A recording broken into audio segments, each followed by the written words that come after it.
I learned early that being the youngest meant being invisible. At 7 years old, I used to sit outside my father William Bennett's office while he held meetings with investors. Through the half-open door, I could hear confident voices discussing land acquisitions and projected returns. My sister, Chloe Bennett, 5 years older than me, never had to wait outside. She would walk straight in, lean against Dad's desk, and ask questions about revenue forecasts or development permits. Dad would smile proudly, explaining market strategies as if she were already his business partner. When I once knocked and asked what equity leverage meant, he barely looked up. "Not now, Ava. This is complicated." By high school, the roles were firmly assigned. Chloe attended leadership camps and finance internships. I was enrolled in piano lessons and watercolor workshops. "Every family needs balance," my mother Diane would say gently. Which really meant, Chloe is the achiever. You're the creative one. So I stopped trying to prove myself. I listened instead. At dinner, I absorbed every detail. Profit margins. Expansion strategies. Investor relationships. Market positioning. I said nothing, but I remembered everything. William Bennett ran a respected commercial real estate development firm in the Midwest. It wasn't a corporate giant, but it generated $30 million annually and employed 23 people. Chloe joined right after college. Everyone assumed she would inherit the company. I studied finance quietly. No one from my family attended my graduation. It fell on the same weekend as Chloe's promotion party. She had just become vice president of operations at 26. "You understand, sweetheart," my mother said over the phone. "This is Chloe's big moment." I understood perfectly. After graduation, I moved to New York and accepted a junior analyst position at Goldman Sachs. No one asked many questions. They assumed I was struggling. They were wrong. At Goldman Sachs, I started at the bottom. Long hours. Endless spreadsheets. Quiet observation. But numbers made sense to me in a way people never had. I could see patterns forming long before they became obvious to others. Market shifts felt predictable. Risk wasn't something to fear, it was something to measure. Within 3 years, I was managing mid-sized investment portfolios. Within 5, I made partner. No one in my family knew. During holidays, when I returned home to Indianapolis, conversations revolved around Chloe's newest development project or Dad's expansion plans. If anyone asked about me, it was always brief. "Still doing the analyst thing," Uncle Thomas would say with a polite smile that barely masked his indifference. "Something like that," I would reply. By 29, I had generated $847 million in client returns over 3 years. My specialty: strategic investments in mid-sized family businesses, companies exactly like Bennett Development. And I watched ours carefully. By 32, I had accumulated over $180 million in liquid assets. My broader investment positions across 17 companies were worth more than $2 billion combined. Yet I lived modestly. A small Brooklyn apartment. A 10-year-old Honda. Clothes from department stores. No designer handbags. No luxury watches. My family assumed I was barely surviving New York's cost of living. "Must be hard making ends meet there," Uncle Thomas once said sympathetically. "I manage," I answered calmly. What they didn't know was that I control more capital than anyone at the Thanksgiving table combined. 3 years ago, Bennett Development hit trouble. An $8 million development deal in Cincinnati collapsed unexpectedly. Credit lines stretched thin. cash flow tightened. They needed capital fast, or they would lose everything. Chloe called me for the first time in 2 years. "Ava. Dad's in trouble," she said. "We need to borrow some money. Maybe 20,000. Just temporarily." 20,000. I almost smiled. "I don't have that kind of cash available," I lied gently. "But I might know investors who could help." Her relief was immediate. "Really? That would be incredible." And that's when I decided to step in. Not as Ava Bennett, but as something far more powerful. I didn't approach Bennett Development as a daughter. I approached it as an investor. Through a series of intermediary entities, I structured the deal under a private investment vehicle called RB Holdings, named after my initials, Ava Rose Bennett. Nothing connected publicly to me. No traceable link to the Bennett family. My firm provided $50 million in capital. In exchange, RB Holdings acquired 60% equity and majority control of the board. The terms were generous on the surface. My father, William Bennett, retained his CEO title. Chloe remained vice president of operations. Salaries stayed intact. Day-to-day management remained in their hands. But all major financial decisions required board approval. My approval. They never questioned it. To them, RB Holdings was simply a faceless institutional investor, quiet, disciplined, hands-off. Exactly the kind of partner they wanted. That Christmas, Chloe stood proudly near the fireplace and made the announcement. "We saved the company," she declared. "We found investors who believe in our vision." Everyone applauded her leadership. Uncle Thomas toasted to her brilliance. My mother beamed with pride. I sat at the kids' table at age 30 and smiled politely. For the next 3 years, I monitored everything through quarterly reports and board minutes. Revenue stabilized. Then it grew. $32 million. $38 million. $45 million annually. They expanded into 3 new markets. Chloe took full credit for the turnaround. "I restructured operations," she would say confidently at family gatherings. "Negotiated financing. Positioned us for growth." I nodded quietly, sipping wine. My family's perception of me never changed. I was still Ava, the quiet one who did something in finance, in New York.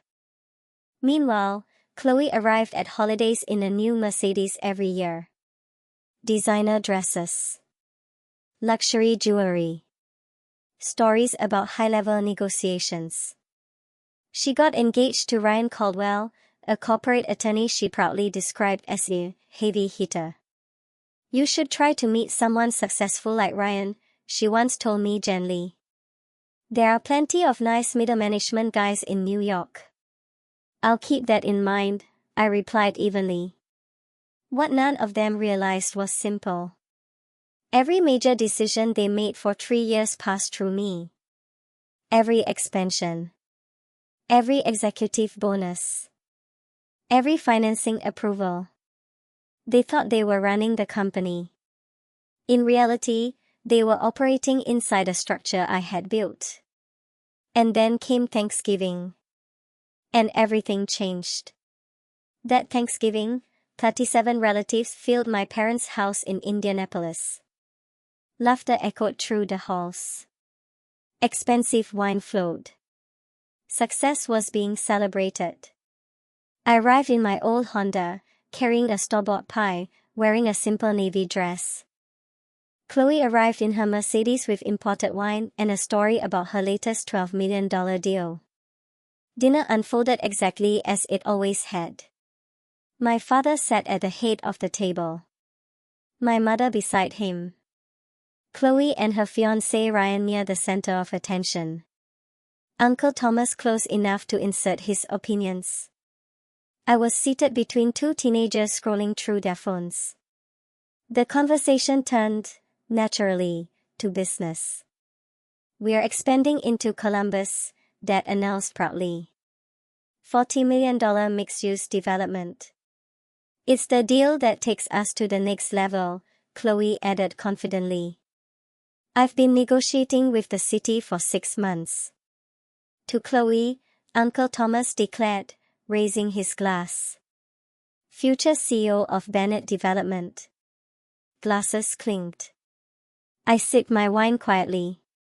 After dinner, the important people moved to Dad's study for drinks and serious conversation. The room where real decisions were discussed. This time, I followed. Dad looked surprised. "Oh, Ava. We are talking business. Might be boring for you." "I don't mind," I said calmly, taking a seat in the corner. They continued discussing the Columbus project.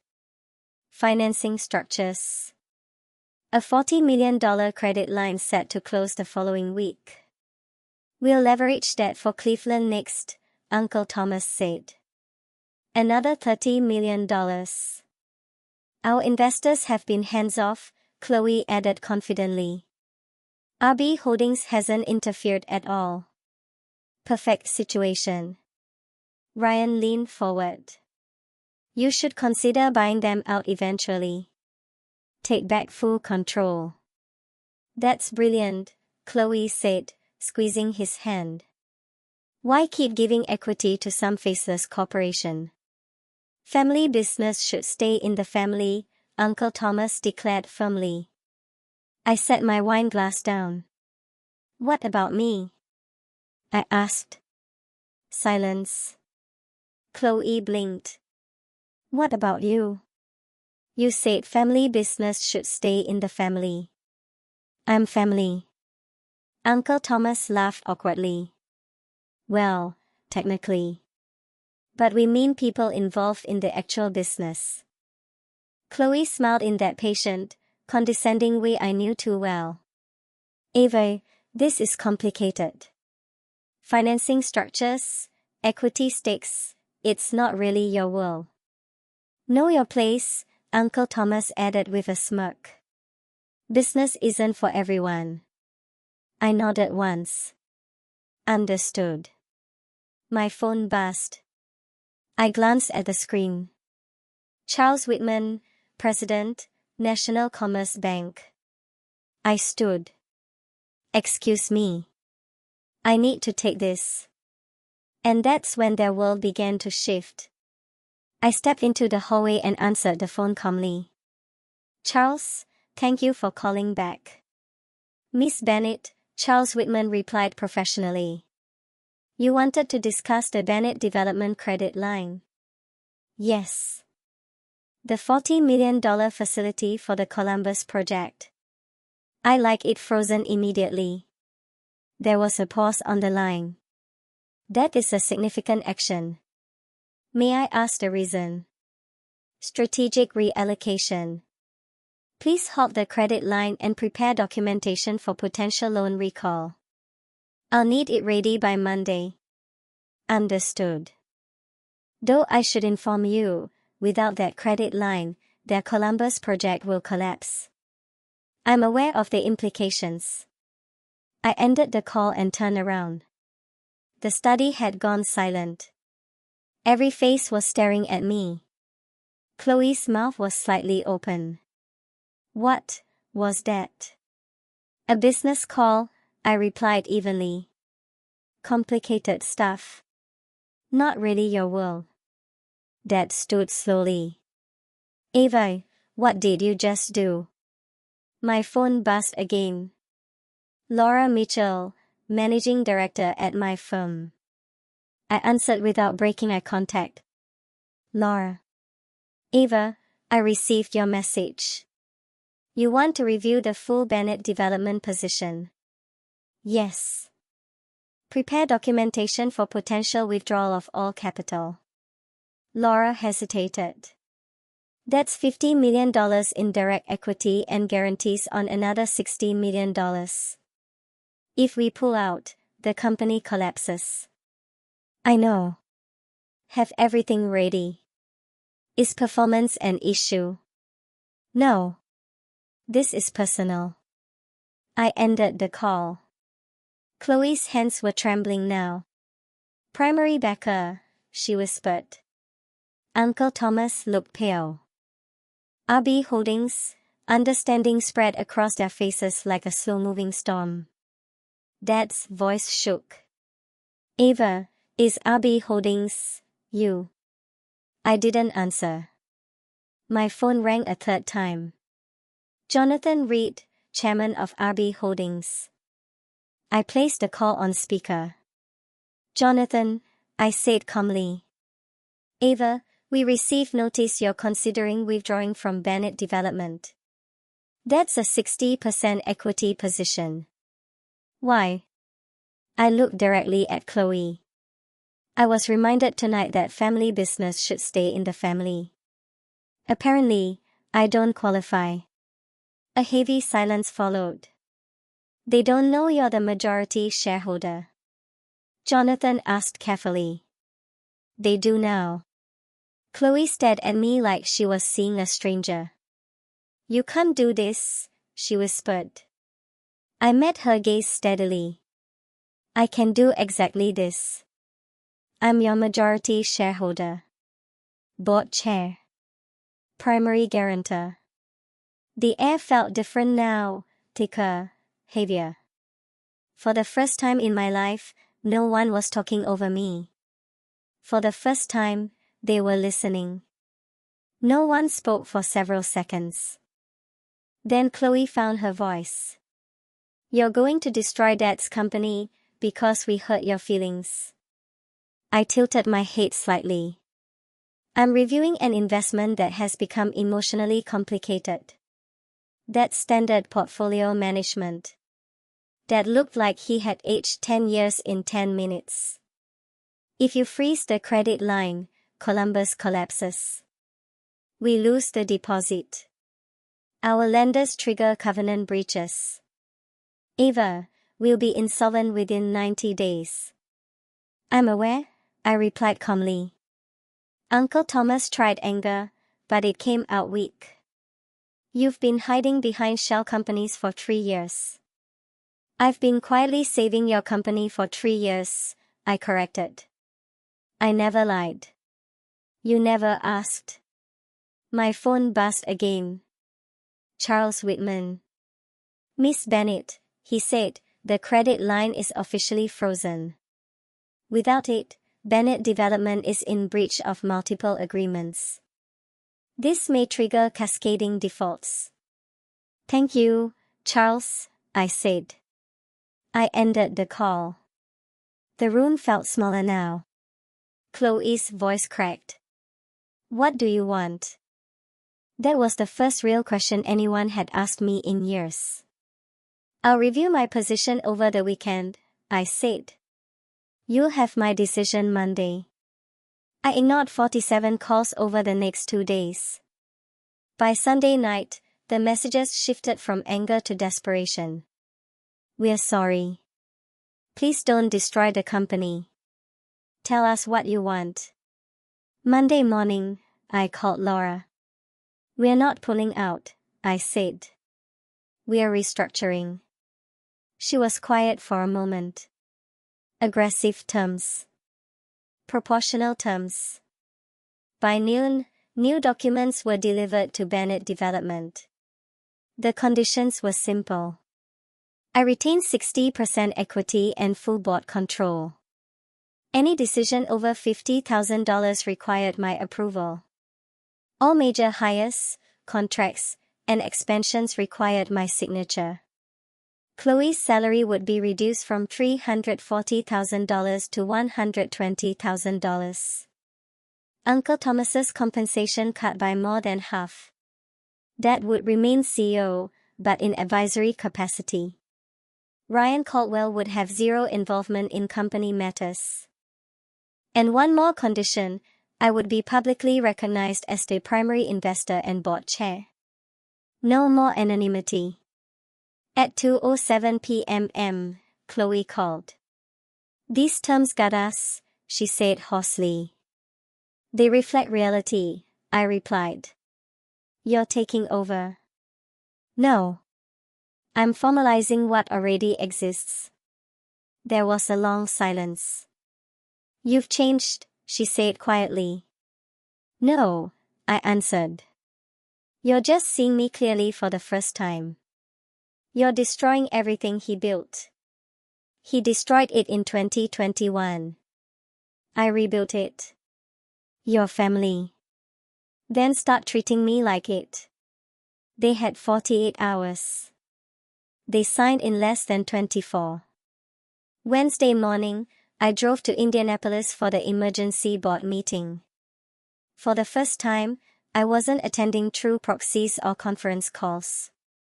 I walked into Bennett Development headquarters wearing a tailored charcoal suit and carrying myself the way I always had in New York, confident, precise, untouchable. Dad, Chloe, and Uncle Thomas were already seated when I entered the conference room. They looked exhausted. I took the chair at the head of the table. Good morning, I said. Let's begin. For 4 hours, I led the meeting. I challenged their Columbus projections and corrected their Cleveland expansion timeline. I identified weaknesses in supplier contracts they hadn't noticed. I outlined refinancing strategies that would lower long-term exposure by 8%. By the end, there was no doubt left. I knew their business better than they did. As we concluded, I gathered my documents and paused. One final item, I said. Family gatherings. Chloe looked up cautiously. I will continue attending Thanksgiving, Christmas, birthdays. But I will sit at the main table. Business discussions will include me as an active participant. Of course, Dad said quietly.